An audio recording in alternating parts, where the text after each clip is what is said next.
आणि बुलेटिनच्या सुरुवातीलाच बातमी आहे वादामध्ये असलेल्या कबूतरखाना संदर्भामधली। दादरच्या कबूतरखाना ट्रस्टने आता एक नवा बोर्ड लावलाय आणि त्यामुळे चर्चांना उधाण आलंय।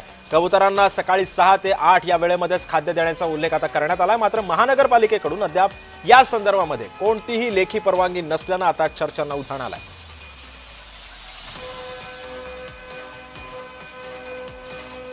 या संदर्भामध्ये अधिक माहिती देण्यासाठी आमचे प्रतिनिधी मनोज दाळकर सध्या आपल्या सोबत आहे। मनोज, हा कबूतरखाना जो आहे तो आता दिवसागणिक वादाच्या भोवऱ्यात अडकतोय। आता ट्रस्टने नवाच बोर्ड लावलाय, महानगरपालिकेकडून अद्याप कोणत्याही प्रकारचं लेखी उत्तर आलेलं नाहीये। काय अधिकचे अपडेट्स आहेत? नक्कीच सिद्धेश, आपण बघितलं तर कबूतरखान्यावरून वादविवाद हा सुरूच आहे। न्यायालयाने कबूतरखाना बंद करण्याचे निर्देश दिल्यानंतर महानगरपालिकेकडून आपण बघितलं तर कबूतरखान्याच्या इकडे येऊन ताडपत्री लावून कबूतरखाना हा बंद करण्यात आलेला होता।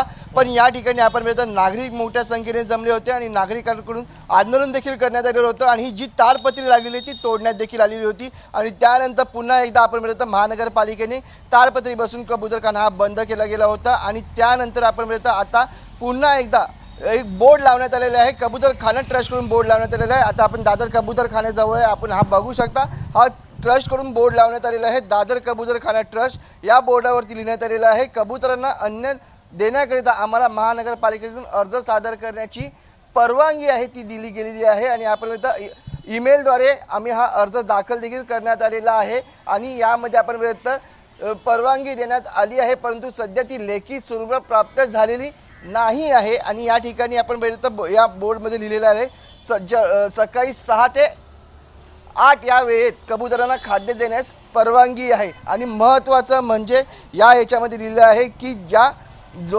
जोपर्यंत सर्व नागरिकांना उच्च न्यायालयाच्या आदेशाचा सन्मान राखावा ही नम्र विनंती। या सूचनेचे उल्लंघन केल्यास संबंधित शासकीय यंत्रणेमार्फत कायदेशीर कारवाई होऊ शकते। आणि या अशा प्रकारे मनोज, त्यामुळे आता या सगळ्यामध्ये आता महानगरपालिका कशा पद्धतीचं लेखी उत्तर देतं या लेखी उत्तराकडे सध्या सगळ्यांचंच लक्ष लागलेलं आहे। धन्यवाद तू दिलेल्या अधिक माहितीबद्दल।